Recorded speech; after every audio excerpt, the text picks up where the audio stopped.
All right, focus up, people. This is Scott Wilson with Dumbass Contractors checking in. Welcome to today's briefing. Today's topic is the Pareto Principle, the 80-20 rule regarding clients. All right,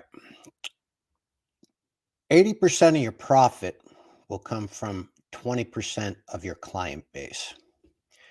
20% of your client base will be um, easy to manage. They'll understand what you're going through. They'll offer you water. You'll have a bathroom to use. They'll facilitate you coming into their house.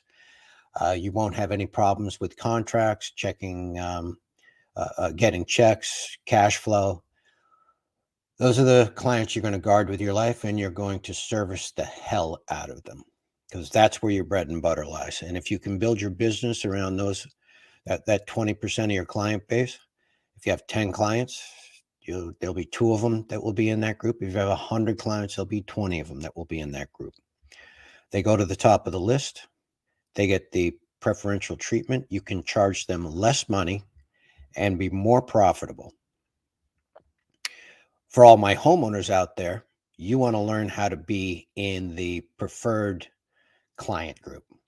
You want to learn that contractors are essential to your shelter, the functionality of your house.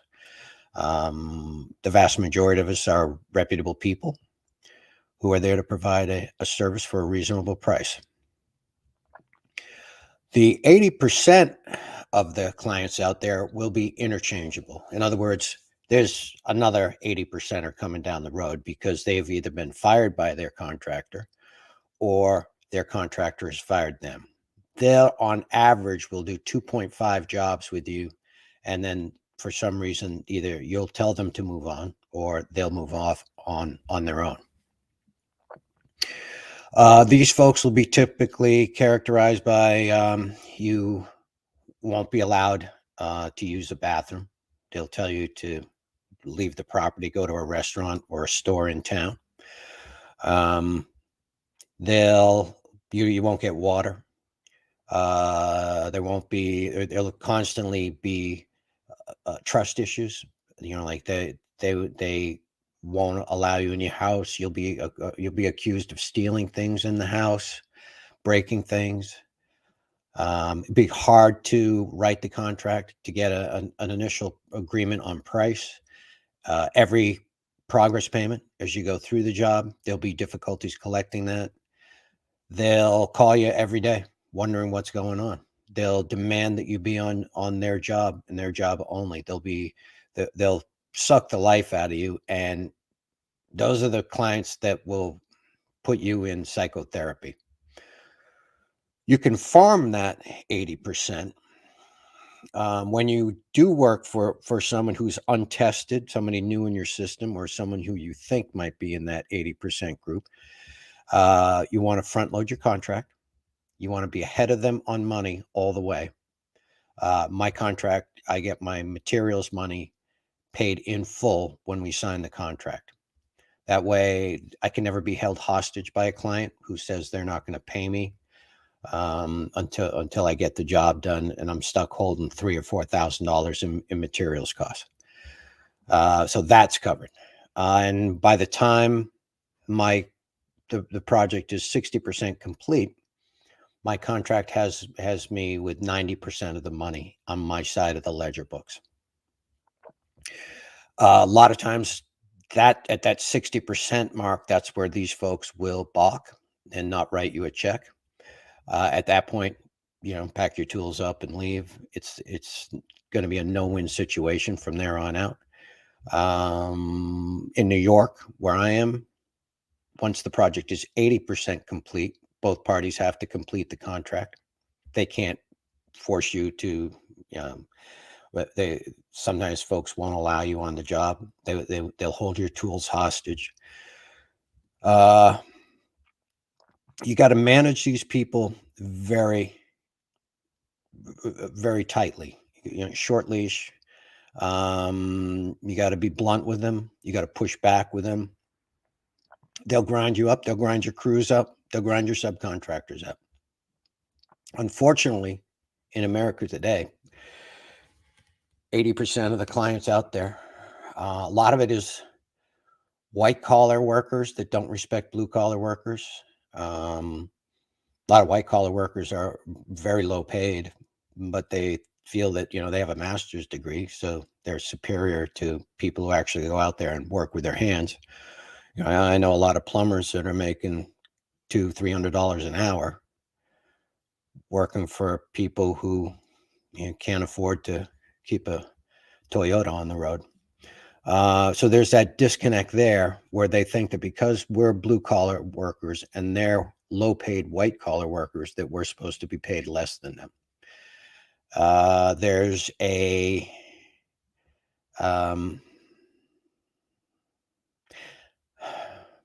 they definitely don't want their children going into the trades. That's how they view us, as a necessary evil. A lot of here on Long Island, we bring in immigrants to do the work that young men who are born here should be doing, because no matter what your economic circumstances are, and there's certainly a lot of low-income people here on Long Island, they don't want the culture here does not want to produce blue-collar workers. All right, so you're going to manage them tightly. You're not going to be afraid to let them go. A lot of times you can get through a contract with an 80%er. You'll fill a slot. It won't be profitable because they'll suck up a lot of your time managing the process. That's where that 80% really grinds away, is in the business owner's time, demands on his time. They'll complain that you're taking a vacation that you've already scheduled and told them was coming up. They'll want you to work Saturdays. They'll complain if you're not there on Christmas, New Year's. You can never do enough of these people, and they're never going to be satisfied. So that 80% group, you're going to churn through them, and you're not going to be afraid to let any of them go, because you can easily replace them with another 80% client. All right, 80-20. You focus your efforts on the 20% of your client base that's the most profitable. They facilitate you being in their house. The rooms are ready when you get there to do your work. All the prep work has been done. Their stuff has been cleaned out of the work area. They're on board with getting you in and out as quickly as possible and getting you paid. Focus on those people, and you can build a successful business around those people. And even when you've got a good business built up and most of your clients are in that preferred client group, you can still get an 80%er in the mix. And you just got to learn how to not get triggered, manage them effectively, quickly, efficiently, and let them move on. All right. I'm available for one-on-one coaching. Email answers to your questions, video responses. I got a couple of video responses coming up. Yeah, call me if I can help you out, help you run your construction company. We've been coaching the construction industry for 20-25 years now. All right, we're burning daylight. This is Scott Wilson with Dumbass Contractors, urging you to stay loose, stay relaxed, but most importantly, stay in front of it. Wilson out.